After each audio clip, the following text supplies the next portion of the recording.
All right. So we have two main guys that you want to talk about on offense. Um, and one of them is the offensive tackle, Yeah, uh, who you believe is a first round grade right now.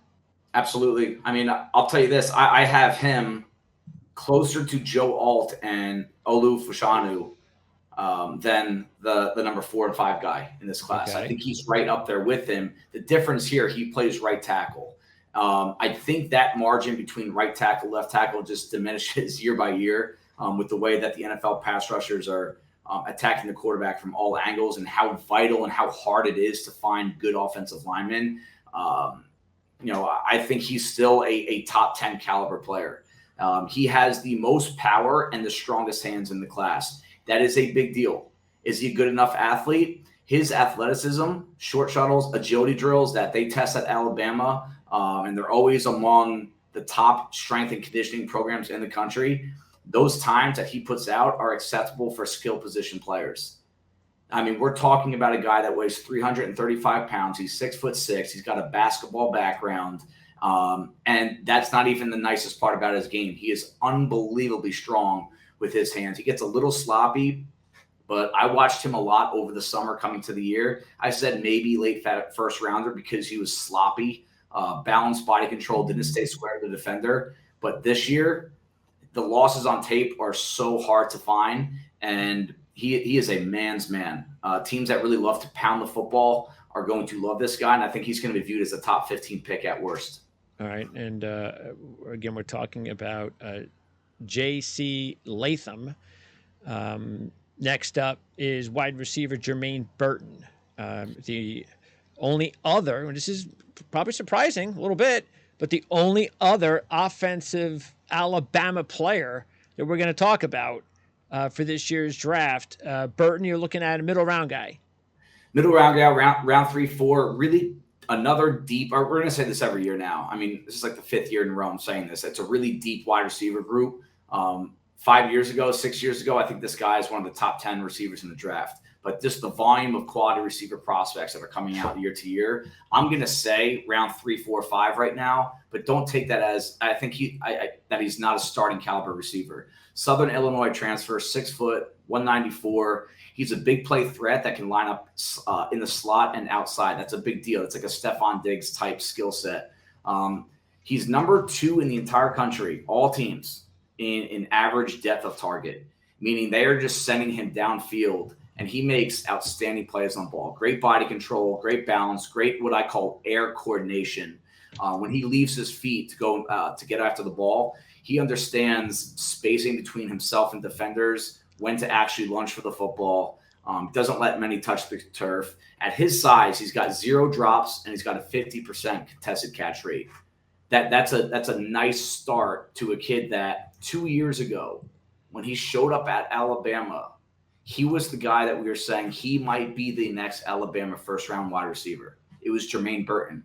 And then some injuries, some instability with the offense and his role, things have changed. But what I'm seeing on tape this year, this is what we thought Jermaine Burton would be when he transfers from Southern Illinois.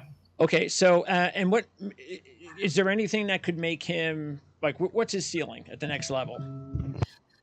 I mean, his best tape reminds me of Stephon Diggs. That's where that net name came up when I was watching him. And I just, every now and then I look at past measurables, guys that have certain skill sets, and then I match it with certain size and speed numbers that I think he's going to hit at the scouting combine / pro day. And that's the style of play that I see with him. He's not great after the catch. I think Diggs has a little bit more shake, a little bit more wiggle to him after the catch. But that's the number one skill set that comes to mind. The number one comparison to Stephon Diggs. Wow. Okay. Well, so again, a lot is going to depend on, as usual, where he goes, all that other stuff. But Yep. he is somebody that you are going to keep an eye on, and wherever he goes, that's going to be potential, especially for anybody out there that drafts dynasty fantasy football. Yeah. That's a guy that you don't have to worry about going early, but maybe you'll be able to get him at some point. Second, third round, maybe in your mock in your rookie draft next year, and he could end up being a number 1. Yeah, I mean, I don't. If you remember back to where Stephon Diggs was drafted, I mean, you can come up with 10 receivers in the draft over the past 10 years that were outside of the second round that are crushing you right now. So let's not obsess too much with where in the draft he goes, especially in such a deep wide receiver group. Yep. His skill set fits very well at the NFL, and if he gets drafted by the right team, he's going to be a productive receiver. All right. On defense, a different story. You have 8 players that you believe are going to be draftable players here. And we're going to start with Dallas Turner. Actually, let's start up front with you got Turner, you got Chris Braswell on the edge. You also have 2 tackles. Yeah. So that's 4 guys on the defensive line. Yep. Yeah, I mean, Dallas Turner, Chris Braswell, you can make a really strong case. For my money, they're the best edge combo in the country. UCLA might have something to say about it. Washington might even have a little something to say about that. But in terms of pro prospects, what these guys are going to be at the next level, Dallas Turner has been a name that we've been talking about and watching since he was a 5-star recruit to join with Will Anderson. It's almost like he's a Will Anderson Jr. with how he plays. I don't think the upside is the same. I don't see a top 5 pick here. 6'4", 242, outstanding burst, bend, explosion, and knows how to use his hands with length. So all these things line up to him be a first-round pick, no doubt. The traits are all there, but I don't love the lack of power. He really does get just swallowed up by big power blockers. And it's not for a lack of play strength. He just doesn't have a lot of meat behind his contact. He can't really convert speed to power. Okay. And that's an issue that I think is going to be a little bit of a problem for some schemes, for some roles at the next level. But Chris Braswell, who was also a 5-star recruit, all these guys go to Alabama, these 5-star guys, they both had over 50 pressures. And I think Braswell, he might have a better skill set for the NFL because he's got a little bit extra power. He weighs 10 to 15 more pounds. And his role in that defense didn't really break out until this year. And he was just as good, if not better than Turner for most of the season. Is he which one of these two then is considered more of a well-rounded defender? Good question. I think Braswell, if you're going to add gun to my head, they're both well-rounded, but I think Braswell has more NFL well-rounded in him. Where Dallas Turner, that 240-pound frame, is he going to add weight? These guys from Bama, they don't always add weight at a high level at the next level because there's conditioning program, strength and conditioning down there is such a pro caliber program. That is a problem with some of these prospects. I think this about both of the corners that we'll talk about. It's almost like they reach their upside at Alabama, and they're still quality players, high floor. They come to the NFL ready to play right away. But I think Braswell has a little bit more untapped upside that we won't see out of Dallas Turner. All right. And then, as you mentioned, we have 3 DBs, including McKinstry. Yeah. McKinstry's, he's had some identifiable plays, and he's a guy, obviously, with the cool nickname and all that. So we've known him for as long as he's been there.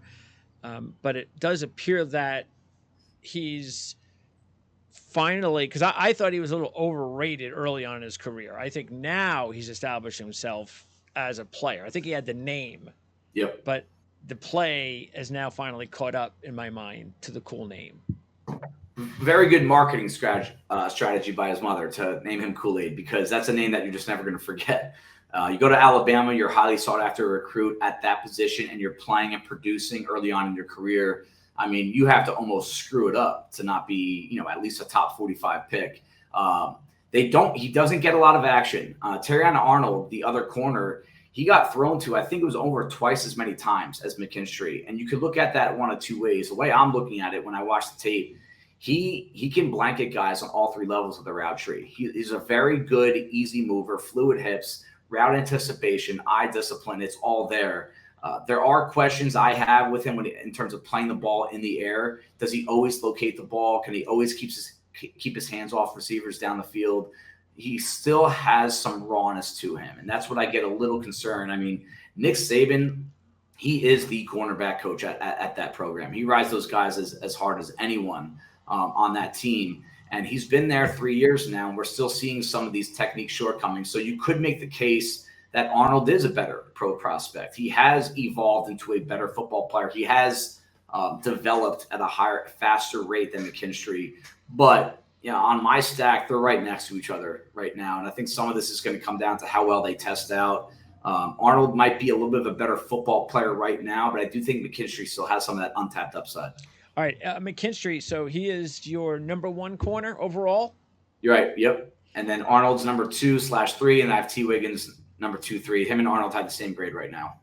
Okay. And so where do you think Arnold goes? Does he go in the first round? Yeah, I think he's a first-round pick. I would say I think he's a top 20 pick. I mean, you're looking at last year, Christian Gonzalez and Emmanuel Forbes going both in the top 20, and I think Arnold's going to finish right around both those guys grade-wise.